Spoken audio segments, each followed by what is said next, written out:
ability. Thank you. Senator Cheruiyot. Thank you, Mr. Speaker, for giving me this chance.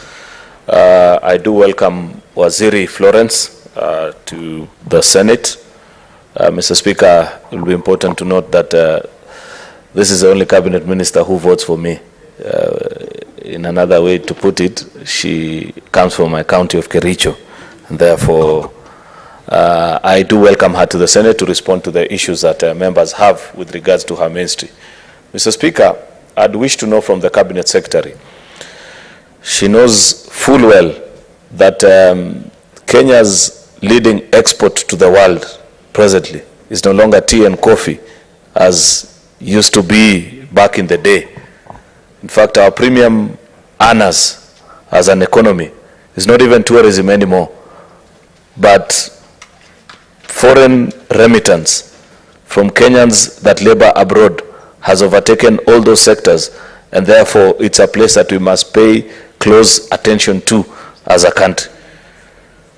Mr. Speaker, I'd wish to know from the Cabinet Secretary, because if you read through the UDA manifesto, the Kenya Kwanza administration, the administration that she serves, she knows that we made a promise and a commitment to the people of Kenya that as an administration, we shall ensure that we secure upwards of 1 million jobs to our young people in the various capitals of the world through signing of labor bilateral agreements with other countries, and ensuring that we encourage those countries that we move away from the traditional market that we are known for of only domestic workers and maybe security men, because our labor competes with the very best in the world, and it has been confirmed by studies.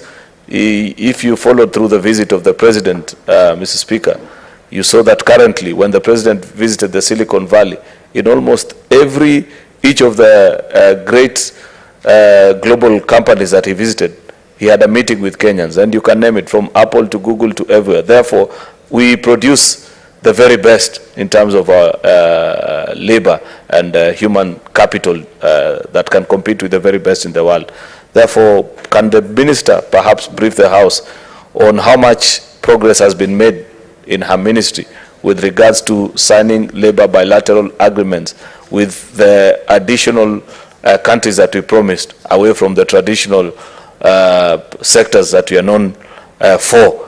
And also, if you may permit me, Mr. Speaker, because you know that there has been a great issue and it's a matter of great public interest.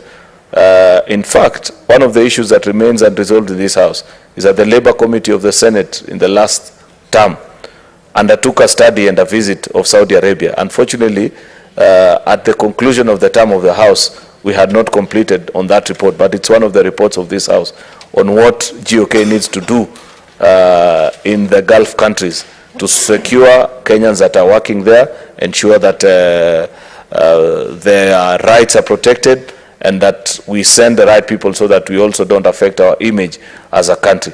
If I could get those two commitments from the minister, I would really appreciate it. Thank you, Mr. Speaker, for the chance.